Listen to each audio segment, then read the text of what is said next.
চুক্তি হয়েছিল যে সরকারের উপদেষ্টা বা মন্ত্রীরা অথবা শীর্ষ কর্মকর্তারা কোনো ধরনের ভিসা ছাড়াই টিকিট কেটেই পাকিস্তানে চলে যেতে পারবে। তখন এ ধরনের একটি কথা উঠেছিল যে পাকিস্তানের সঙ্গে এ ধরনের চুক্তি করার কারণটি কি? ইউনূস সরকার যখন থাকবে না বা তার আগেই উপদেষ্টা পর্যায়ে যারা রয়েছেন তারা অথবা সরকারের শীর্ষ কর্মকর্তারা যেসব অপকর্ম করছেন, দুর্নীতি করছেন, তা থেকে পার পাওয়ার জন্য যে কোনো সময় পাকিস্তান উড়াল দেওয়ার জন্যই কি এই ধরনের ব্যবস্থা আগে ভাগে?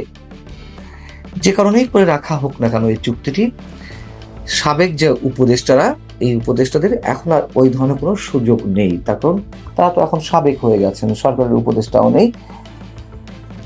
এরকম শোনা যাচ্ছে যে ডক্টর ইউনূস সহ সাবেক উপদেষ্টাদের অনেকের বিরুদ্ধে যে অঢেল অভিযোগ আসছে নানান বিষয়ে, সেক্ষেত্রে তারা যেন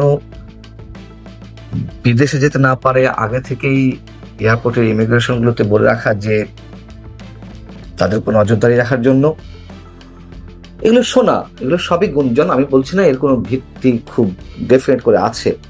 আবার এও শোনা যাচ্ছে যে তারা যে লাল পাসপোর্ট জমা দিয়েছেন সেটার বিপরীতে যে সবুজ পাসপোর্ট পাওয়ার কথা তাদের, সেটি দিতেও কাল বিলম্ব করা হচ্ছে, গড়িমসি করা হচ্ছে। যদি দুটোর যে কোনো একটি হয়ে থাকে অবশ্যই সিগনিফিকেন্ট। তাছাড়া সেফ এক্সিট নিয়ে তো নানান ধরনের কথাবার্তা আছে, আমরা জানি না যে বিএনপির সঙ্গে কোনো ধরনের চুক্তি আছে কিনা সেফ এক্সিটের ক্ষেত্রে। যাই হোক, ডক্টর ইউনূস সহ তার উপদেষ্টা পরিষদের সদস্যদের বিরুদ্ধে দুর্নীতি দমন কমিশন দুদকে যে একের পর এক অভিযোগ জমা পড়ছে তা বাংলাদেশের ইতিহাসে রেকর্ড সৃষ্টি করা হয়েছে। এক সপ্তাহের মধ্যে এই উপদেষ্টাদের বিরুদ্ধে অসংখ্য লিখিত অভিযোগ জমা পড়েছে। কোনো কোনো ক্ষেত্রে দৃষ্টান্ত স্থাপন করা হয়েছে, বিভিন্ন দুর্নীতির ঘটনা বা চিত্র তুলে ধরা হয়েছে। দুদকের কর্মকর্তারা বলছেন যে হারে অভিযোগ আসছে তাতে মনে হচ্ছে এটি অনেক বড় একটি রেকর্ড করা হতে যাচ্ছে। এবং যারা অভিযোগ করেছেন এর মধ্যে অধিকাংশই খুব স্বাভাবিকভাবেই নাম ঠিকানা ইউজ করেননি, আবার কোনো কোনো ক্ষেত্রে তাদের নাম ঠিকানা উল্লেখ রয়েছে। এটি অনেক গুরুত্বপূর্ণ একটি বিষয়। কার কি ধরনের অভিযোগ, যেহেতু অনেক অভিযোগ সব তো বলা সম্ভব নয়। যেমন সাবেক প্রধান উপদেষ্টা ডক্টর মোহাম্মদ ইউনূস, তিনি যে বিদেশে অর্থ পাচার করেছেন এরকম একাধিক অভিযোগ রয়েছে। তিনি কিভাবে নিজের নামে একটি ট্রাস্ট করে গ্রামীণ কল্যাণ এবং গ্রামীণ টেলিকম অর্থ আত্মসাৎ করেছেন তার বিবরণ তুলে ধরা হয়েছে। এবং এসব অভিযোগে বলা হচ্ছে যে আয়কর ফাঁকি এবং অর্থ আত্মসাতের জন্যই এই গ্রামীণ টেলিকম বা গ্রামীণ কল্যাণ থেকে গ্রামীণ ট্রাস্ট গড়ে তোলেন ডক্টর মোহাম্মদ ইউনূস। ডক্টর আসিফ নজরুল, আমাদের মহামান্য সাবেক আইন উপদেষ্টা, তার বিরুদ্ধে দুর্নীতি এবং অর্থ পাচারের অসংখ্য অভিযোগের মধ্যে জমা পড়েছে দুদকে।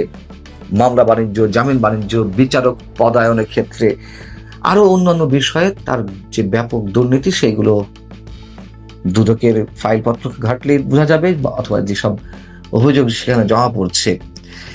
যেমন এখানে উদাহরণ তুলে ধরা হয়েছে, কেউ কেউ বলছেন যে দুদকের যে একটি শিল্প গ্রুপের সিইও, তিনি তার ছোট ভাই বোনের জমি আত্মসাৎ করেছেন।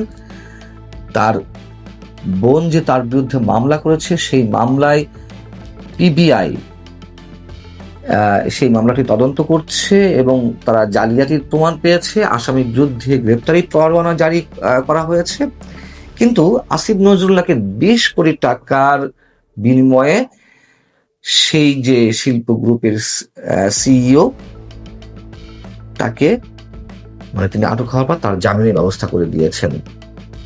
গান বাংলা টেলিভিশন আমাদের সংস্কৃতির 12টা বাজিয়ে দিয়েছে, আপনারা জানেন। সেই গান বাংলা টেলিভিশনের সিইও বা চেয়ারম্যান মিস্টার তাপস, উনি জেলে ছিলেন। আমি যখন কেরানীগঞ্জ জেলে ছিলাম উনিও ওই জেলে ছিলেন।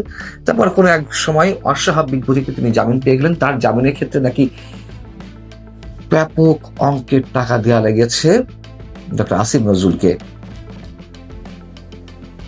ঢাকা এবং আশপাশের এলাকায় বিচারক বদলিতে মাথা পিছু 50 লাখ থেকে 2 কোটি টাকা করে রাখি আসিফ নজরুল নিয়েছেন। সাব রেজিস্ট্রার পদায়নে তার বিরুদ্ধে কোটি কোটি টাকার দুর্নীতির অভিযোগ উঠেছে, অভিযোগপত্র জমা পড়েছে। সৈয়দা রিজওয়ানা হাসান, কি আমার পরিবেশবিদ, ম্যাগসাইসাই মানে পুরস্কার পান, কিন্তু 1.5 বছর ক্ষমতায় থেকে পলিথিন ব্যাগটাও বন্ধ করতে পারেননি। অন্যান্য পরিবেশ দূষণ কথা তো বাদই দিলাম। যাও, সেই রিজওয়ানা হাসানের বড় বড় কথা আমরা প্রতিদিন শুনেছি। একাধিক প্রকল্প থেকে অর্থ আত্মসাতের অভিযোগ উঠেছে তার বিরুদ্ধে। অন্যের সম্পত্তি জবরদখল করে নিয়েছেন, সেই অভিযোগপত্র জমা পড়েছে। তার স্বামী আওয়ামী লীগ সরকারের সাবেক বিদ্যুৎ প্রতিমন্ত্রী নসরুল হামিদের সম্পত্তি রক্ষণাবেক্ষণের দায়িত্বে এখনো পর্যন্ত আছেন, সেই অভিযোগও জমা পড়েছে। আরেকজন ব্যক্তির সাবেক সচিব, এই ব্যক্তিটাকে আমি ভালো মনে করতাম পার্সোনাল জায়গা থেকে, তিনি মোহাম্মদ ফাউজুল কবির খান। তিনি নাকি সামিট গ্রুপের কাছ থেকে বিপুল পরিমাণ অর্থ হাতিয়ে নিয়েছেন নানান কায়দায়। বেসরকারি বিভিন্ন বিদ্যুৎ কোম্পানির সঙ্গে অবৈধ লেনদেনের মাধ্যমে তিনি কোটি কোটি টাকা কামিয়ে নিয়েছেন। স্বাস্থ্য উপদেষ্টা নূরজাহান বেগম, তার কথা আর কি বলবো, তিনি ডক্টর মোহাম্মদ ইউনূসের খুবই আস্থাভাজন ছিলেন। গ্রামীণ ব্যাংকের শুরু থেকে তিনি ছিলেন, হয়তো একটা পর্যায়ে মহাব্যবস্থাপকের বা উপব্যবস্থাপনা পরিচালকের দায়িত্ব পেয়েছিলেন। তাকে উপদেষ্টা পরিষদের সদস্য করা হলো। তার বিরুদ্ধে তো অভিযোগের শেষ নেই, মানে এই 1.5 বছর ধরে তিনি শুধু ঘুমিয়েছেন। তার সহ তার এপিএস এর বিরুদ্ধে দুর্নীতির অভিযোগ নতুন কিছু নয়। কয়েকদিন আগেও আমি আপনাদের জানিয়েছি যে সরকারের শেষ সময়ে এসে একনেকে যে 13,000 কোটি টাকার একটি প্রকল্পের প্রস্তাব দেওয়া হলো স্বাস্থ্য মন্ত্রণালয়ের পুষ্টি সংক্রান্ত একটি প্রকল্পে। অস্বাভাবিক সব জিনিসপত্র দেখে একনেক বৈঠকে ওইখান থেকে 4,000 কোটি টাকায় এক কলমে ঘোষাতে কমিয়ে ফেলা হয়েছে। তারপরেও সেই 9,000 কোটি টাকার যে 6 নয়, সে বিষয়ে আমি আপনাদের জানিয়েছি। টেন্ডার জালিয়াতি, হাসপাতালের কেনাকাটায় অনিয়ম এবং অন্যান্য আরো অনেক বিষয়ে দুর্নীতির অনেক অভিযোগপত্র পড়েছে তার বিরুদ্ধে। আসিফ মাহমুদ সজীব ভুঁইয়া 1,000 কোটি টাকার মালিক ন্যূনতম, আমার মনে হয় এটিও কম, কারণ এর আগে তার বিরুদ্ধে আরো অনেক বেশি অর্থের যে তিনি ব্যবস্থা করে ফেলেছেন বা দুর্নীতি করেছেন, সে বিষয়ে অভিযোগগুলো অনেক পুরনো। যা হোক, কেউ অভিযোগ করছে যে তিনি ন্যূনতম 1,000 কোটি টাকার মালিক, এবং এইসব টাকা কোথায় রাখা হয়েছে, তিনি বিদেশে পাচার করেছেন অথবা বিটকয়েনে টাকা রেখেছেন। এই অভিযোগগুলো অনেক পুরনো, আমরা সেগুলোতে প্রথম দিকে আমল দেওয়ার চেষ্টা করিনি, অথবা কেউ বিশ্বাস করলেও প্রকাশ্যে মুখ খোলার সাহস অনেকেই পাননি। এই আসিফ মাহমুদ 50 লাখের নিচে ছড়নি কখনো ঘুষ নেওয়ার ক্ষেত্রে, এরকম কথাও রয়েছে। সাবেক ছাত্র উপদেষ্টা